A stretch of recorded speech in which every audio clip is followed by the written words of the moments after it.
¿Qué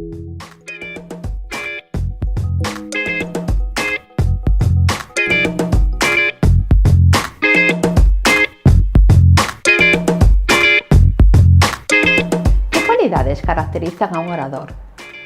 Posiblemente respondas que hable bien, que pronuncie correctamente, que se le escuche, que mire a los ojos, que tenga buena presencia, que domine el tema.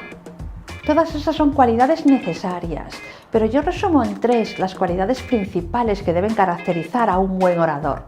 La primera, la naturalidad. Ser natural, ser uno mismo es lo más innovador que hay. Ser sencillo, espontáneo, que te acercas a tu público, además te interesas por él, conectas con él y muestras autoconfianza. ¿Por qué? Porque dominas el tema y porque sabes que estás aportando valor a través de la comunicación, de la información que estás transmitiendo. Somos naturales, no perfectos. Nos equivocamos, no pasa nada. Hablaremos de la sonrisa, veremos lo maravillosa que es y lo que nos ayuda a solucionar este tipo de problemillas que nos podemos encontrar. Sé tú mismo, sin duda. Ser natural. La segunda cualidad, ¿cuál es? La humildad. Ponte al nivel de tu auditorio, conecta con ellos, háblales en un lenguaje que ellos entiendan. Adopta una actitud amable. Utiliza la voz activa, usa un lenguaje directo y emplea frases cortas porque se entiende mucho mejor. Actúa con confianza y ten confianza en ti mismo también.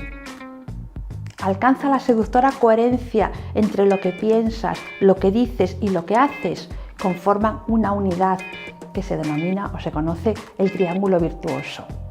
Eres natural, eres humilde y nos falta una tercera característica fantástica que me apasiona, que es el entusiasmo.